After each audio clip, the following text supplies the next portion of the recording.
I don't want to go among mad people. Oh, you can't help that.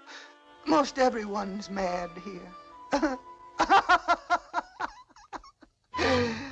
You may have noticed that I'm not all there myself. And the moras outbreak. Goodness.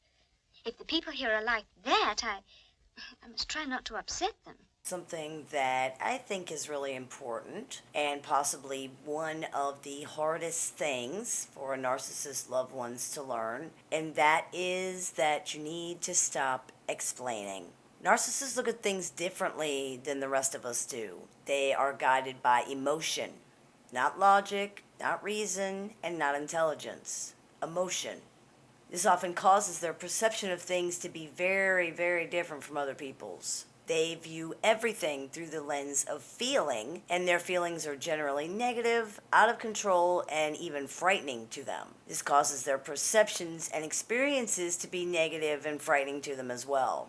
They believe feelings are facts. That's not just a saying or a metaphor. They actually believe their feelings are facts.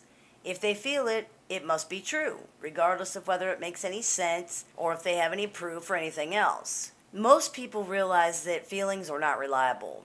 They sometimes make no sense, they're sometimes irrational, and they are certainly not facts. Most of us realize that high emotion can alter perception and that events viewed through the lens of emotion are often not viewed correctly. Narcissists do not understand this. They experience things exactly the opposite way. Events viewed through the lens of emotion are altered by the narcissist in order to fit the emotion.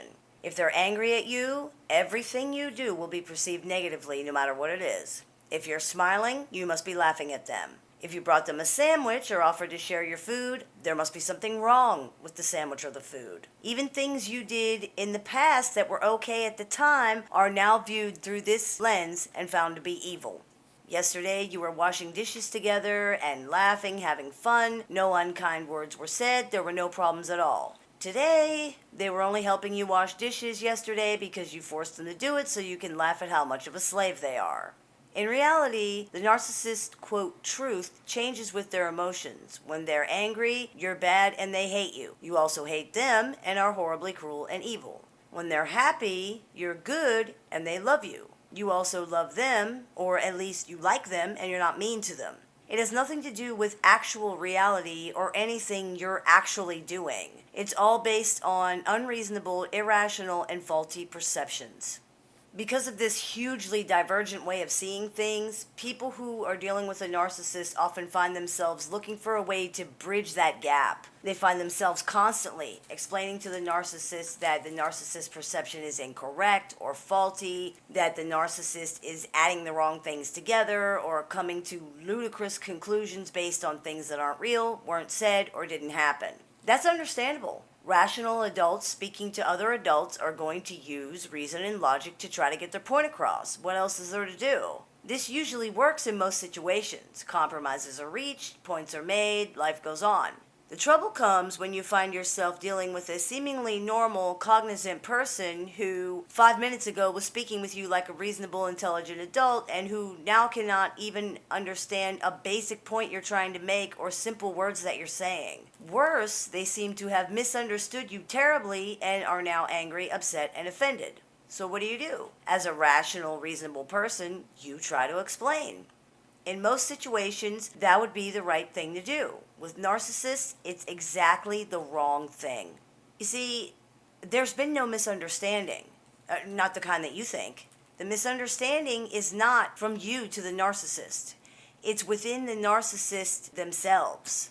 They did not hear you wrong. They did not misunderstand what you said. What happened was they reacted to their own emotions and then blamed that on you. It really has nothing to do with you at all. And when you think about it in that context, the behavior suddenly makes sense. When you brought them that sandwich, your motive was simply to do something nice and give them a sandwich. They didn't misunderstand that because they did not consider that. They don't care what your motive is. Not really. It's all about what's happening on their internal landscape. And all they're hearing inside is, you're stupid, you're ugly, you're garbage, you're worthless, no one loves you, everyone's laughing at you, they don't care about you. You just got caught in the crossfire. You can try to explain that your motives are not negative, that you don't hate the narcissist, that you don't think they're garbage or whatever else, but the narcissist has been listening to that internal dialogue their entire life, and they are completely, totally, utterly convinced of that. They're never going to believe you. They're not even going to hear you. Did you ever notice that it seems like they're listening and responding to someone else while you're talking? Someone who's saying something completely different than what you're saying? That's because they are. Narcissists expect to be treated badly because of that very thing. They therefore look for evidence of that in every single thing other people do. And of course, they find it. Mostly because they push and provoke and harass other people and refuse to accept anything else. For example, a wife is speaking with her narcissistic husband. It's the classic narcissistic argument where no matter what she says or how she says it, everything that comes out of her mouth is hurtful, hateful, and wrong. The wife is attempting to explain to the narcissist reasonably and logically that his accusations are senseless and untrue. As she's talking, while she's talking, she calls him honey. The narcissist replies, "Don't call me honey," in a disgusted tone of voice. The wife loses her cool and replies, "Fine, asshole, I won't." The narcissist then says, "That's more like it." Now, this was no doubt intended to be like a knock against the wife, to imply that the wife shouldn't be using terms of endearment because that's fake and insincere, because she's obviously so horrible and abusive. But it really says more about the narcissist than anything, doesn't it? They cannot accept being treated respectfully. It jams their radar, so to speak, and it makes them very, very uneasy. Since they expect to be treated badly, they are constantly on edge waiting for that to happen. They will actually often cause arguments or accuse people of treating them badly for no reason, simply to fulfill that expectation and ease their internal tension. Sometimes after they do that, you can actually see the relief on their faces. Now I don't have to wait anymore. The other shoe has dropped. Here's the argument. Explaining in these situations is useless. You are not going to get anywhere. Not only are they not listening, they don't want to believe you. They want to believe you're evil. It makes them victims. It makes them the center of attention, and most of all, it makes them right. If they have to accept that you're not evil, who is to blame for all these problems? There's only one person left. In the narcissist cartoon comic book view of the world, there always has to be a villain. And a hero, by the way. If the villain isn't you, it's going to have to be them. And if that's true, then it means that everything that voice says to them is right. Don't forget, narcissism is nothing but a defense mechanism against that little voice.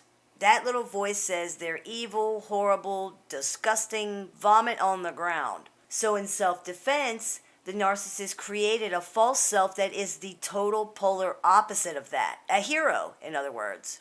But someone has to be evil because all this hurt and bile and anger and bitterness has to go somewhere. So it has to be you. You were once the hero when they first met you, and you were perfect, and you were going to save everyone and make everything great, but you revealed yourself as a lowly human with no special powers, and worse, you revealed that they were a lowly human with no special powers either. So you're now the villain in this story, and you can never be anything else. Beyond that, they like that you keep trying to make them understand that you love them. They like the futility and the sincerity and the desperation and the fact that you keep trying and keep jumping through all these hoops for them. They don't believe you, and they never will, but they love to hear it just the same. They like frustrating you and upsetting you and sucking your life force out one pointless argument at a time. Explaining is therefore really only feeding their ego and their egotistical need for attention in the end, because they're not going to believe you. They don't want to, and even if they did, the voice of that brutal superego that piles them on with internal abuse 24 hours a day is never going to let them.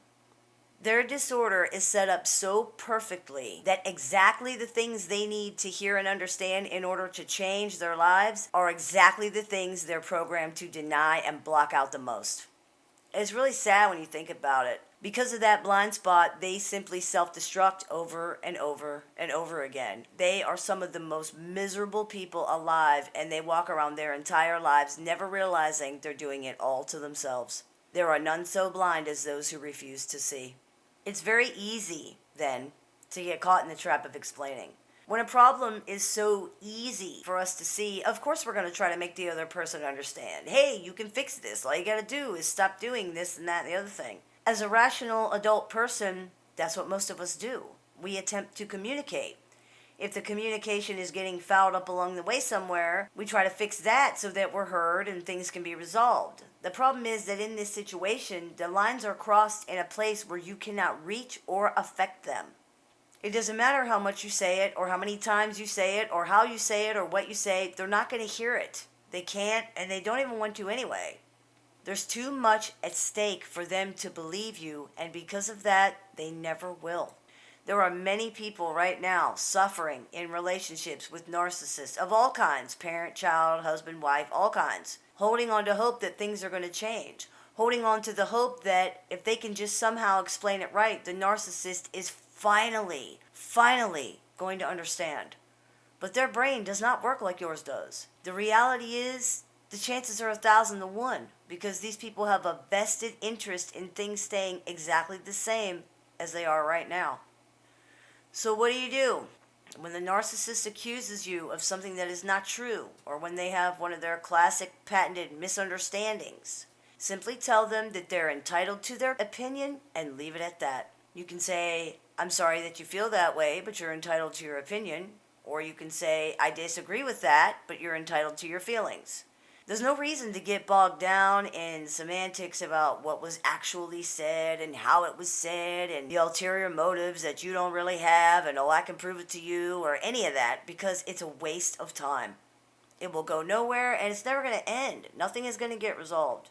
If you say the things that I've suggested, it asserts that you disagree with their interpretation, but it does not feed into their need to create chaos and torture people in order to get attention. It doesn't reward the behavior, in other words. If you've seen the episode of this show called How to Break the Drama Cycle and Stop Reacting, then you know that narcissists don't really know how to respond to that kind of non-reaction at first. A lot of times they will push harder and provoke more trying to get a reaction out of you, which is all they really wanted in the first place anyway.